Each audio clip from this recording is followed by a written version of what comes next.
সবাই কেমন আছেন? আমি এখানে সুন্দর সুন্দর নকশি পিঠা বানিয়ে নিলাম।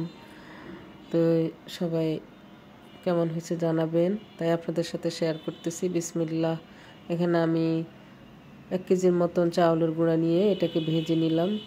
ভেজে তারপরে এখন ফুটন্ত গরম পানি দিয়ে এটাকে একটা ডো করব। পানিটা বুঝে শুনে দিতে হবে, পানিটা বেশি প্রথমে দেওয়া যাবে না, অল্প অল্প করে দিয়ে এটাকে একটা ডোর মতো করে এরপরে এখন আমি একটা বলের মধ্যে ঢেলে নিব। ঢেলে এখন ভালো করে এটাকে চটকিয়ে ডো করে নিতে হবে। গরম গরম গ্লাস দিয়ে এইভাবে চটকাবেন আর দেখবেন যে আটাটা শক্ত হয়েছে কিনা। যদি বেশি শক্ত হয় তাহলে মানে সামান্য একটু পানি দিতে হবে, আর যদি না হয় তাহলে এইভাবে চটকিয়ে ভালো করে তারপরে একটু তেল দিয়ে আবার ভালো করে চটকিয়ে এটাকে ডো বানিয়ে নিতে হবে। ডোটা সুন্দর না হইলে পিঠা কখনো ভালো হবে না, হয় শক্ত হবে, তারপর পিঠা বানাতে গেলে ভালো হয় না।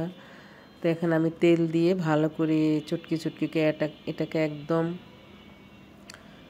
মুলায়েম, একদম সফট একটা ডো করে নিব, তাহলেই পিঠাটা সুন্দর হয়। তো এভাবে আমি সবগুলো আটাকে ডো রেডি করে নিলাম। তো এখানে আমি একটা পিঠা বানানো দেখাচ্ছি, একটা পিঠা নকশি করতেছি। সবগুলো দেখানো সম্ভব না, তো সব এ টু জেড দেখাতে গেলে ভিডিওটা অনেক বড় হয়ে যাবে। তো আমি কীভাবে কী করতেছি একটু দেখে নিন।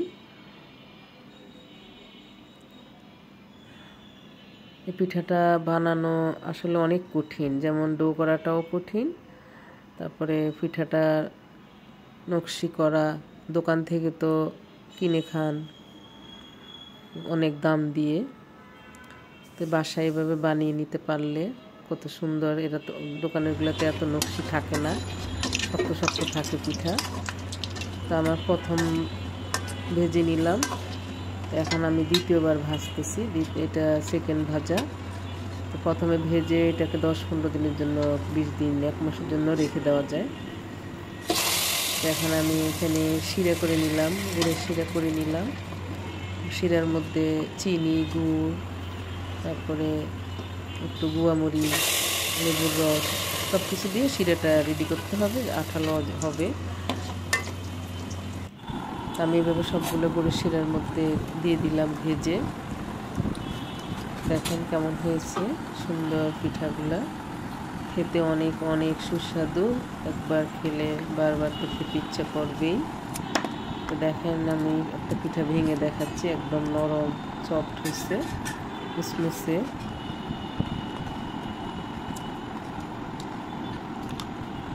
তো সবাই ভালো থাকবেন, আল্লাহ হাফেজ।